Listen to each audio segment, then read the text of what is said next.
Alright, guys, I hope you're all having a nice summer of what you can make of it, or wherever you are in the world. Might not be summer because I've realised I've got a few followers now from the States, Australia, and elsewhere. So there was a few things on my mind I wanted to clear up because I make the assumption that people maybe know what I'm talking about. And I'm talking about, in particular, the terms the bookies. Sounds pretty self-explanatory, but you might not know what the bookies are or in what they look like in the UK. Pokies came to mind because of my man kicking the punt. He's doing his mission to eradicate the pokies over there in Australia.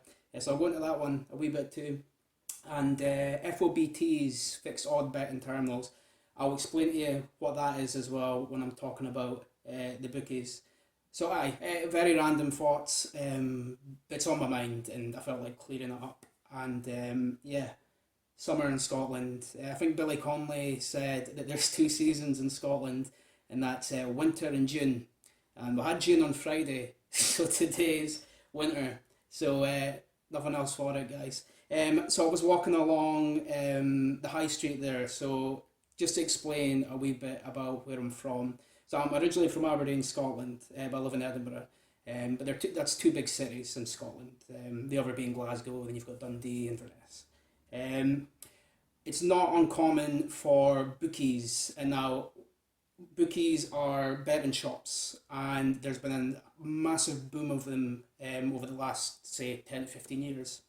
They've always been there, but not on that scale. And you'll find them in a lot of the major cities, especially in the high streets, and especially on high streets in quite working class deprived areas. And I think the term is a blight on society. I've seen that been used a couple of times, and they are a blight on society. And that's how I started my sort of problem gambling was in the bookies.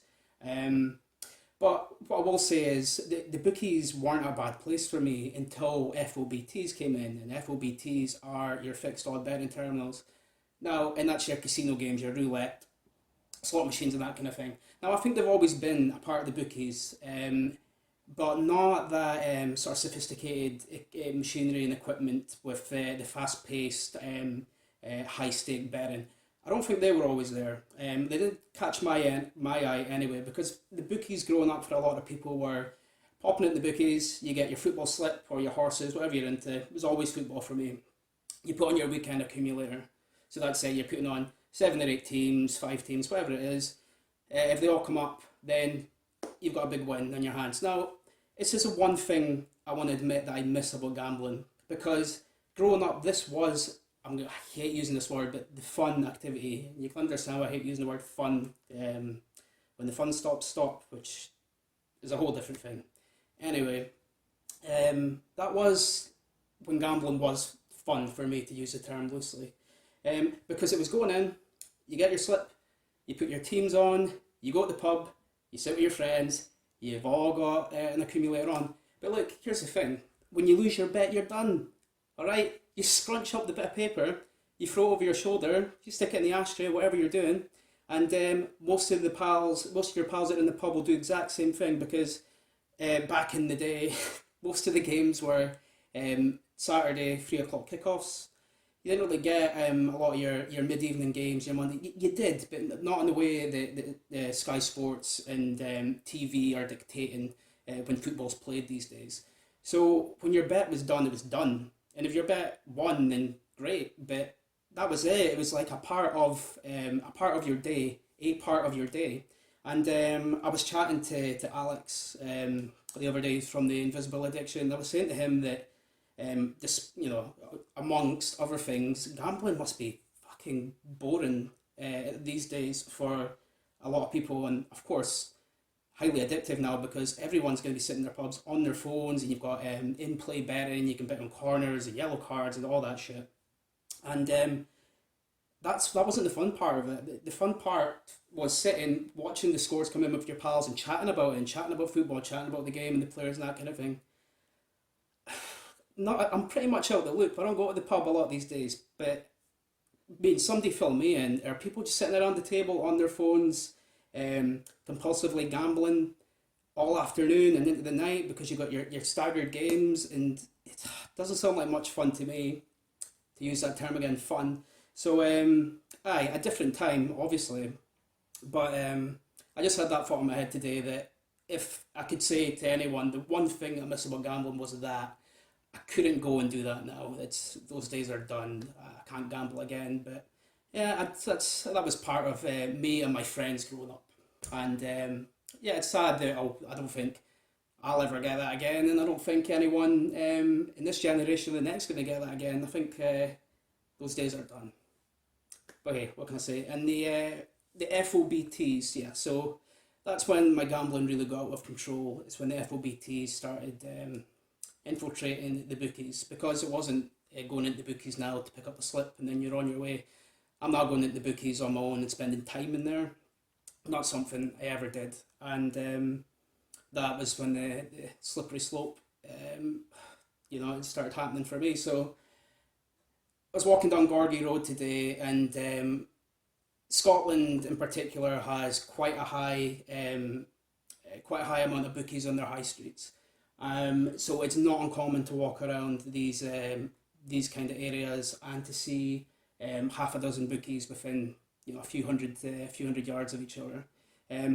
What has happened though is last year there was a new rule that came out that you couldn't go and bet hundreds of pounds on the FOBTs, and that's what I was doing with the roulette. It's now a £2 stake, so that's scared a lot of people away, and they're not willing to sit in the bookies for a £2 stake on roulette or slots or whatever it is. But I would suggest that a lot of these people now that aren't in the bookies, and the bookies are closing, especially with COVID-19 kicking in, they're really struggling. So there's a lot of empty shops at the moment. A lot of your gamblers will be pushed online, which is sad, so you're getting rid of one sort of, what was the word I used, like the scourge of the high street or something like that. Okay, yeah, you might be winning back your high street, but your high street's just a bunch of empty betting shops and a bunch of people losing their jobs and a bunch of gamblers that were at least out in public, now cooked up at home, betting into the night. So yeah, it's a sad image, and I'm not saying bookies were ever a place that you would want to be, but as I said, bookies weren't the problem for me growing up until they became casinos in essence. Which brings me on to Pokies. So yeah, my man at Kicking the Punt, he's all about the Pokies. Now, what's different with the Pokies in Australia is it's rooms. So if you can imagine, like if you walked into a room in Vegas that just focused on slot machines, and you'd have rows of people pumping coins into slots. Well, that's really in essence what it's like in Pokies. But the shit show with Pokies over there is that they are often connected and a part of establishments that are bars and clubs and hotels, and they call bars hotels over there just to confuse you. And yeah, so you'll find there's a culture over there of people who drink a lot and spend time on their own in the Pokies, when you should be, I guess, being at least social in these kinds of places. But it's night and day. You've got people partying, doing what they're doing in the club, and then a few feet away, as a part of the same establishment, you've got people sitting, wasting their time, wasting their money, and building a very unhealthy gambling addiction in these pokie rooms. Now, that's the ones I know of. I'm sure there are places that you can just drive up and just play pokies on their own, but the reason that I know that they're quite commonplace over there is because I worked in a club in Brisbane. I did my working visa in Australia, and there was a pokie room connected to it. It's never... I did play the pokies over there, but it never appealed to me. And I think it's just, as I explained to you, the sort of the night and day, in the energy and the vibe just wasn't for me. I was never wanting to bet in public, really. I did a lot of my betting in private, and although that sounds contradictory because I bet in the bookies, at any one time you've maybe got half a dozen people there, on a busy afternoon more, but I was quite, in 2 free machines, I could pop in and out, and I had my favourite places and favourite machines and stuff like that. The pokie rooms, yeah, you might have not many people in there gambling, but I always find it quite intimidating going into these kind of places that just focus on that kind of thing and sitting there and gambling. So pokies wasn't my thing, and I used to go through the club collecting glasses. So I would do a circuit. So I worked as a waiter during the day, and I'd stay on afterwards and do some extra hours.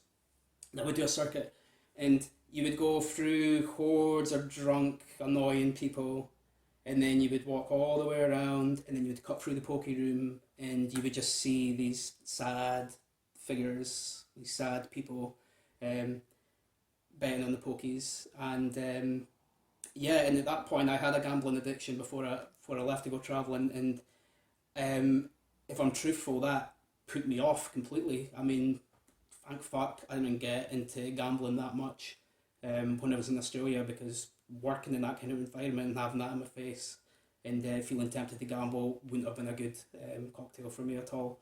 But luckily, I think traveling actually, I'm quite, I need a lot of stimulation all the time, and I think traveling and working and being quite, I was playing football and stuff over there, so I was quite healthy. I think it was just enough for me to keep my mind off the gambling. But of course, as soon as I got home to Scotland, literally within weeks, I was betting again, and that was the reality of it.